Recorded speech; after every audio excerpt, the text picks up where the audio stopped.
Bharat MP అయ్యాడు. అక్కడ వరకే, ఆ ఒక్క పాయింట్ వరకే సాయి గారు. కొత్త వాళ్ళకి అవకాశం ఇచ్చారు, వాళ్ళు ఎంపీలు మినిస్టర్లు అయ్యారు. అటువంటి వాటిని ఎక్కడ ఉన్నాయి, అటువంటి వాళ్ళు రావాలి, పాత వాళ్ళు కాకుండా. మంచి పాయింట్.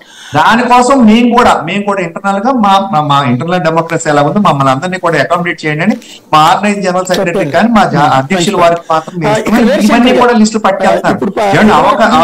మీకు క్యాండిడేట్లు ఎక్కడైనా వీక్ గా ఉన్నారో, లేకపోతే వయసు ఎక్కువ ఉన్నారో, లేకపోతే అవకాశం ఉంటే కొత్త నాయకత్వానికి మీ దగ్గర లేకపోతే మా లాంటి వాళ్ళు అకామిడేట్ చేయండి అడగడం తప్పే ఉందని ఇవన్నీ జరుగుతున్నాయి. మంచి పాయింట్. ఇక్కడ వీరశంకర్ గారు, ఇప్పుడు ఇదివరకు బీజేపీ సీట్లు ఎక్కువ కావాలని అడిగితే జనసేన త్యాగం చేసింది 3. ఇప్పుడు మళ్ళీ జనసేన త్యాగం చేసుద్దా, తెలుగుదేశం పార్టీ ఒకటి త్యాగం చేసినట్టు అట్లాగే అటు ఉంటుందా? జనసేన త్యాగం చేసింది అంటే జనసేన గాని బీజేపీ గాని పరిస్థితి రామ్ కుమార్ చెప్పినట్టు ఉద్యమం నుంచి రామ్ కుమార్ గారు ఇలాంటి వాళ్ళు, ప్రతాప్ గారు ఇలాంటి వాళ్ళు, వీళ్ళంతా కూడా బీజేపీ పార్టీ సంస్థాగతంగా మొదటి నుంచి ఉన్నవాళ్ళు. ఎవరైతే ఇప్పుడు తాత్కాలికంగా ఈ కూటమిలో వచ్చినప్పుడు, ఇలాంటి అలయన్స్ వచ్చినప్పుడు వచ్చే నాయకులంతా కూడా డబ్బు తీసుకొని డబ్బు సంవత్సరంతో దిగే వాళ్ళు మాత్రం వస్తాం.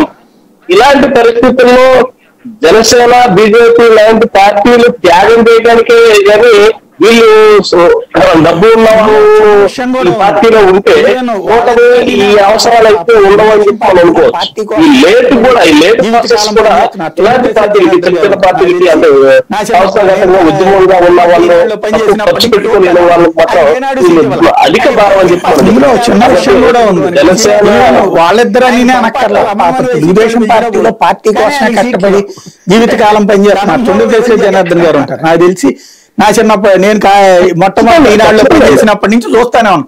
ఆయనకి ఏనాడు సీట్ ఇవ్వాల. ఆయన ఇప్పటికీ పార్టీకి, లేకపోతే చంద్రబాబు గారి కుటుంబానికి కూడా శ్రీనివాస్ చౌదరి గారు ఉన్నారు. ఆయన పొరపాటు రమ్మని వైసీపీ వాళ్ళు పిలిచినా పోడు, కానీ ఆయనకి సీట్ ధనం మూలం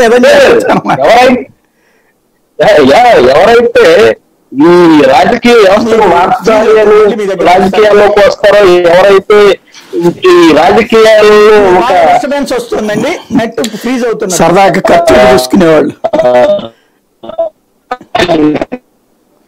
మళ్ళీ మీ దగ్గరకు వస్తాను, మీకు ఫ్రీజ్ అవుతుంది, మళ్ళీ మీ దగ్గరకు వస్తాను. బాగా తేడా వస్తుంది శంకర్ గారు, బాగా డిస్టర్బెన్స్ వస్తుందండి, నెట్ ఫ్రీజ్ అవుతుంది.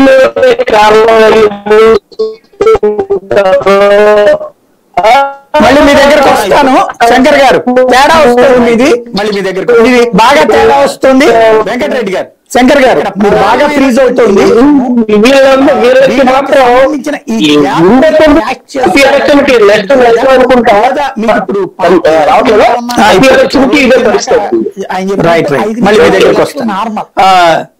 వెంకటరెడ్డి గారు, ఇక్కడ ప్రధానమైనటువంటి అంశము వీళ్ళకి సంబంధించిన ఈ గ్యాప్ ని క్యాష్ చేసుకోవడం అన్నటువంటిది అవుతుందా, లేదా మీకు ఇప్పుడు పార్టీ వైపు నుండి ఏమన్నా ఇట్లా రోజు కిందాక ఆయన చెప్పినట్టు 5 నుంచి 25 లక్షలు నార్మల్, పతాక స్థాయి అంటే 50 నుంచి 1 కోటి దాకా అవుతుంది. 1000 మందిని వెనకాలేసుకు తిరగాలంటే రోజుకు 1 కోటి రూపాయలు లెక్కేసుకోవాలి.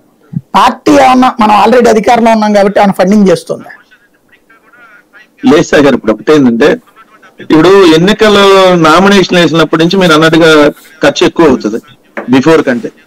ఇప్పుడు ఏంటంటే ఎన్నికల నామినేషన్ వేసినప్పటి నుంచి ఏంటంటే గ్రామ టూర్లు పెట్టుకుంటారు, గ్రామంలో వెహికల్ ప్రచారం అవన్నీ ఆల్మోస్ట్. ఇప్పుడు ఇంకా కూడా టైం గ్యాప్ వచ్చింది కాబట్టి ఇప్పుడు ఉన్నటువంటి అభ్యర్థులు ఇంకా ఎవరన్నా నాయకులతో మాట్లాడుకొని, ఇంకెవరన్నా అక్కడ ఏదన్నా గ్రూప్ తగాదాలు లాంటివి ఉన్నాయి, ఇంకేదన్నా సెట్ చేసుకునే పనిలో ఇంకా నిమగ్నమే ఉన్నారు కొన్ని చోట్ల అయితే. అది నాకు తెలిసి అన్ని చోట్ల కూడా అదే ఉంటుంది. పార్టీలో ఈ పార్టీ అని కాదు, మా పార్టీ అని కాదు, అక్కడ కూడా అదే విధంగా ఉంటుంది. ఎందుకంటే నామినేషన్ వేసినప్పటి నుంచి అంటే ఎన్నికల నామినేషన్ ప్రక్రియ స్టార్ట్ అయినప్పటి నుంచే మనకు మీరు అన్నట్టుగా కొంచెం ఖర్చు ఎక్కువ అవుతా ఉంటుంది. మీరు అన్నట్టుగా ఎక్కువ ర్యాలీలు, ఎక్కువ మంది జనాలతో మొబిలైజేషన్ చేసుకుంటా వెళ్ళాలి, ప్రచారానికి ఎక్కువ మంది ఉండాలి, లేదంటే ఏమన్నా మళ్ళీ పబ్లిక్ మీటింగ్ లో అధినాయకుడు వస్తే పబ్లిక్ మీటింగ్ ఉండాలని దానికి సంబంధించి ఎక్కడికక్కడ పోటీ చేసేటటువంటి అభ్యర్థులు చూసుకోవాల్సిందే తప్ప పార్టీకి సంబంధించి ఏం ఉండదు సాయి గారు. ఎందుకంటే పార్టీకి సంబంధించి పార్టీ అధ్యక్షులుగా ప్రచారానికి అక్కడికి వస్తారు, వచ్చినప్పుడు అక్కడ అభ్యర్థి అక్కడ ఉన్నటువంటి ఎవరైతే మండలాల నుంచి ఆ మీటింగ్ వాళ్ళని వెహికల్స్ పెట్టుకోవడం కానీ అన్ని కంప్లీట్ గా అక్కడ ఉన్నటువంటి అభ్యర్థులే చూసుకుంటారు ఎక్కడైనా కూడా. ఇక్కడ లాస్ట్ టైం కూడా మేము చూస్తున్నాం కదా ఎన్నికలకు సంబంధించి ఖచ్చితంగా అదే ఉంటది. బట్ ఇప్పుడు మీరు అన్నట్టుగా పార్టీ ఖర్చు పెట్టేది ఎట్లా ఉందంటే, ఇప్పుడు మీరు అన్నట్టు సిద్ధం మీటింగ్లు, రేపొద్దున జగన్మోహన్ రెడ్డి గారి యాత్రలకు సంబంధించి, పవన్ కళ్యాణ్ గారు సో ఇప్పుడు అట్లాంటివన్నీ ఏంటంటే పార్టీకి సంబంధించి చెప్పండి, ఓటర్కి ఎంత ఇద్దాం అనుకుంటున్నారు? ఏం అనుకోలేదు సార్, ఇంకా అనుకున్నాక తెలిస్తే చెప్తా ఖచ్చితంగా. ఇప్పుడు మార్చారు, ఇప్పుడే పవన్ కళ్యాణ్ గారు ఆ రేటు పెంచేశారు. పాపం రామ్ కుమార్ గారు మాట అన్నట్టున్నారు, 1,00,000 రూపాయలు ఇస్తానని చెప్తున్నారట. రాజశేఖర్ గారు అట్లా